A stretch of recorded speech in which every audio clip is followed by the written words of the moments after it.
Hey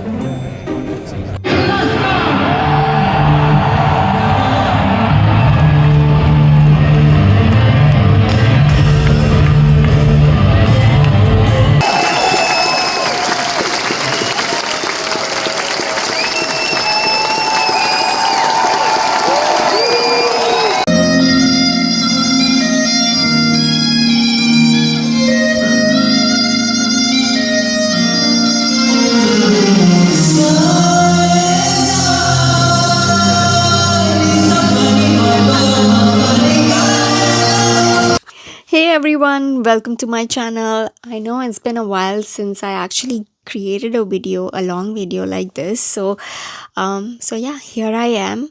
How are you guys doing? I hope you all are having a lot of fun in summer. We've been doing the same as well, trying to make the most of it while the sun is still out. So yeah, July for us was a really crazy month. We even got to witness like one of the most iconic historic event of music. I'm gonna talk about this in the video. You'll see a bunch of clips playing right now. But yeah, like this event just blew our mind. And aside from that, we also went for three more musical events. So that's basically what I'm going to be talking about today. So in all, I have listed 4 events down in the description below. So if you wanted to like just skip past to the ones that you're actually interested in, go ahead and do that. Otherwise, you can binge this whole video and tell me what you thought. So yeah, let's get into it. During the first week of July, we went to watch India versus England Test cricket match at Edgbaston. It was my first time ever watching cricket live in a stadium, and it was such a fun experience. I didn't expect a test match to be this entertaining.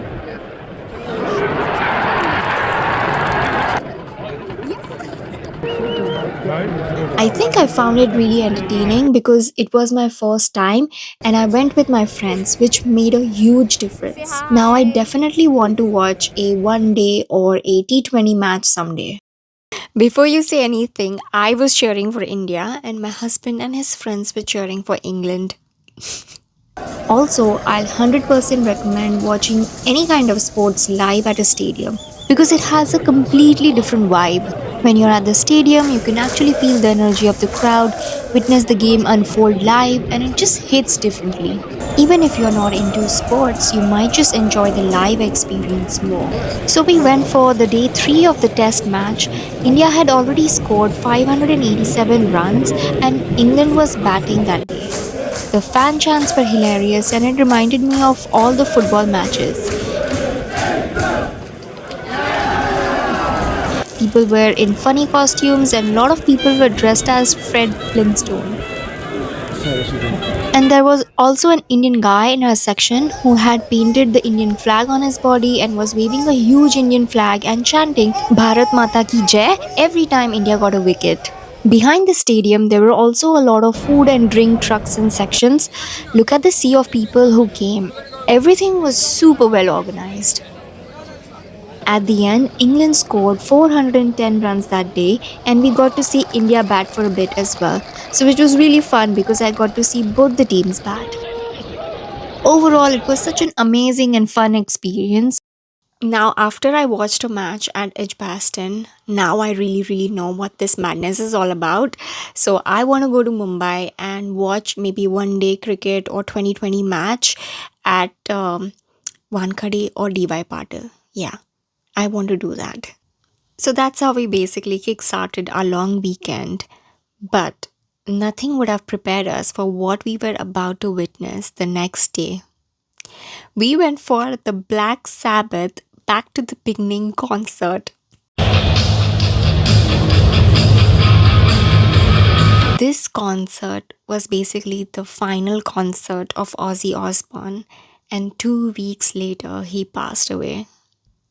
May he rest in peace. I am so speechless. Like, I'm so grateful that we actually got to experience this whole day of metal music. So many bands, artists came in just to, support Ozzy and bid him a awesome farewell.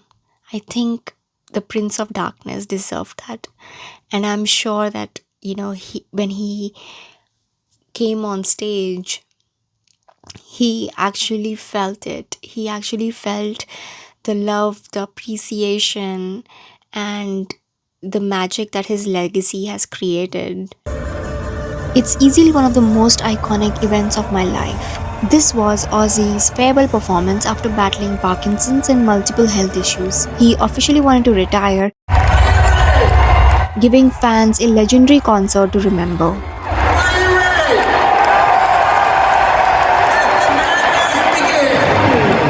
And it was also very special because Black Sabbath had returned to Aston, Birmingham, where they are originally from and where they created the band as well. That's why Birmingham is called the birthplace of metal music. It was a full circle moment. Getting tickets to this concert was pure luck. They sold out within minutes. Then, a couple of weeks later, my husband saw a Villa Park post on X about reselling production seats. The link redirected him to Ticketmaster. A few seats popped up. Literally, they were appearing and disappearing. And then within minutes, my husband asked me, should we buy them? They were £400 each. And I said, let's go. This was once in a lifetime event. Almost 15 metal bands were performing and it was for charity. So it was definitely worth it. He clicked buy, boom. Confirmation email. We were in shock the rest of the day. Even after the concert, we were still awestruck. And now that Ozzy has passed away, we are even more grateful that we got to see him perform live one last time. That means so much to us. My husband has now seen Black Sabbath perform 3 times, and for me, this was the first time, and I'll never forget this concert.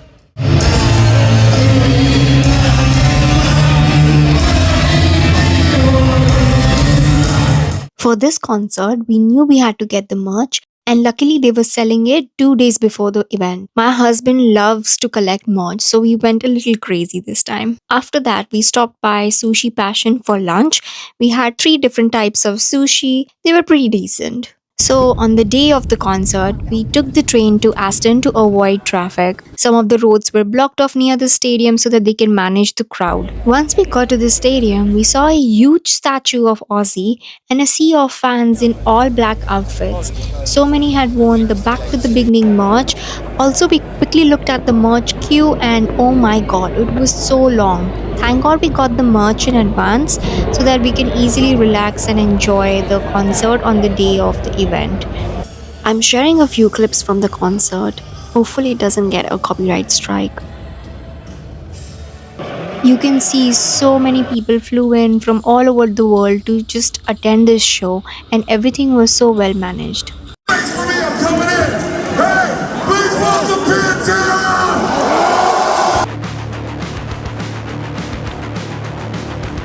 Honestly, the 16-year-old me would have never imagined experiencing something like this. I got into heavy metal through friends and movie scores. I think the best friendship moments I've had in my life was when someone shared their music playlist or collection with me. I felt like I hit the jackpot. Also back then, very few international bands toured India. If they did, they would always go to Bangalore and the tickets plus the travel cost was really expensive. So attending this concert felt like a dream come true. Thanks to the universe and a big shout out to my husband who made this happen. You made my dream come true. And of course, thanks to Ozzy Osbourne for this beautiful day and amazing music. He'll always be remembered.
So the week after the Black Sabbath concert, we went for Tim Minchin's Songs the World Would Never Hear show.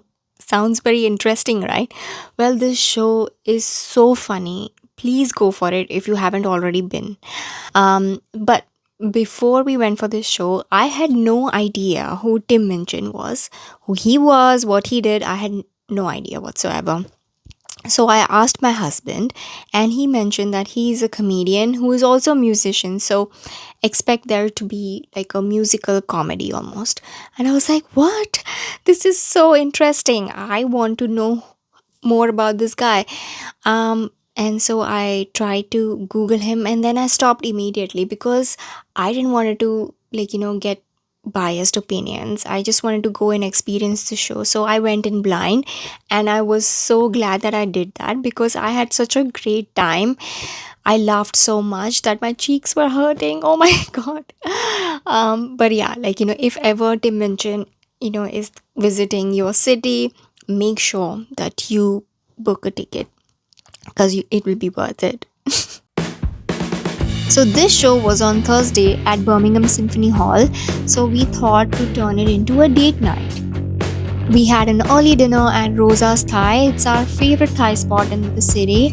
So we grabbed some bubble teas to cool us down, and we both got Pat Krapao, our favorite Thai dish. Then for dessert, we ordered this crispy banoffee roti, which comes with coconut ice cream. That was really yummy as well.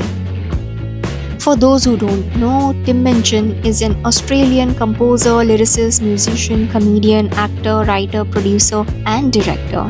He wrote the music for Matilda the Musical and Groundhog Day. Matilda had always been one of my favorite stories, so now I definitely want to go watch this musical as well. Now, coming back to this show, every song was witty, sharp, hilarious. If you enjoy dark, satirical humor with a dash of rock music, this show is for you. Throughout the show, to keep his audience hooked, he shared his stories and quirky point of views about his life, world, love, parenting, and more between songs. Watching him interact with the audience and be all fun and full of energy on stage with his bandmates was so much fun to watch. By the end, the entire crowd was singing along. We were left feeling pumped and so grateful we got to see him live.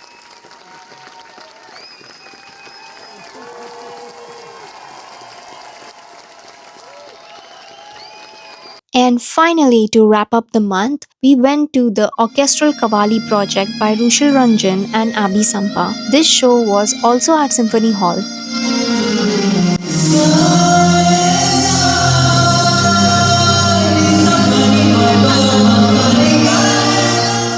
What you've heard right now is basically a beautiful amalgamation of Western classical orchestra with Qawwali. If you're wondering what Qawwali is, it's basically Sufi poetry performed using South Asian classical music. Artists like Nusrat Fateh Ali Khan, Rahat Fateh Ali Khan, Abida Parveen, and more made this iconic. The blend of Qawwali and Western classical orchestra made this such a unique experience.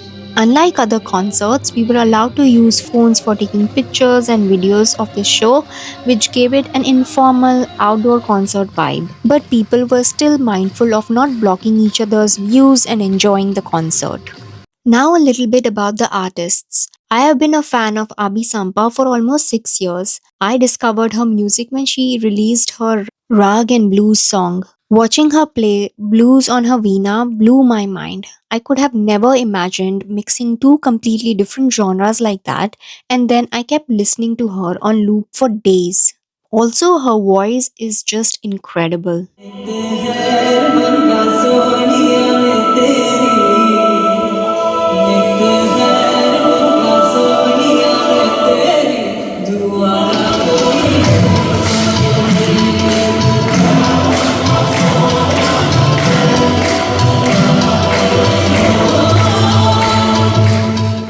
Rushil Ranjan is also a critically acclaimed music composer and producer. He collaborated with Abhi to create this beautiful orchestral Qawwali project. In 2024, while I was in Canada, I saw a reel about this project in which Abby singing some of Nusrat Fateh Ali's iconic songs. I immediately checked if they were touring in Canada, but sadly there were no concerts available. Then in early 2025, I was in UK and I saw they were performing in Birmingham in July, so I immediately bought the tickets. They played so many songs by Nusrat Fateh Ali Khan, such an iconic singer, and Abby's voice combined with the orchestra truly did justice to his music. They also featured guest musicians and a dancer. I was hoping for more dancers to perform like I saw in the reel. Since this was a smaller stage, I guess that was impossible. Hopefully, I get to see their bigger production in London someday. But even with the limited space, they did such a fantastic job, and everyone was awestruck by the cinematic brilliance of this show.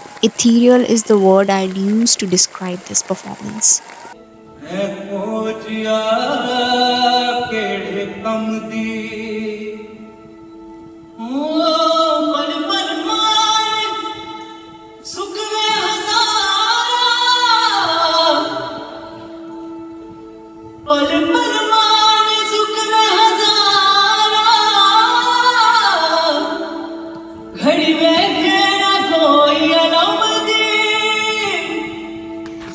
So my husband had never heard of Qwwali before or even heard Qwwali in his life. So when we went for the event, and he actually ended up liking Qwwali after that. So that really touched my heart because I'm someone who really loves to discover new music and artists. And when I actually find something that I love, it just sparks joy in my heart. So I felt that, my husband felt similar, I guess. So yeah, that's why I really, like this experience quite a lot, because he got to learn a little bit more about my culture and the type of music I like. And he also, takes me on experiences where he's, grown up with some kind of music or plays or events, and I get to experience that with him. So I like this exchange of experiences and just to grow old together. So yeah, it was such an amazing experience for me, and I'm really, really, truly happy because of that. And I really hope that this video gives you the little push to, go discover new artists and genres of music, because there's so much more the world has to offer, and we don't know that yet until we actually go ahead seeking for it. So yeah, please tell me if you've stumbled upon a new artist or a genre and that changed your life. That's all for me today. Thank you so much for watching, and make sure to leave a comment down below to let me know any music or artists that you're listening to these days. And if there's someone that you've discovered and you really, really are obsessed about them, I'd like to know. I like to listen to your playlist, so make sure to share that below. And yeah, please like, share, subscribe, and I'll see you in the next video. Bye.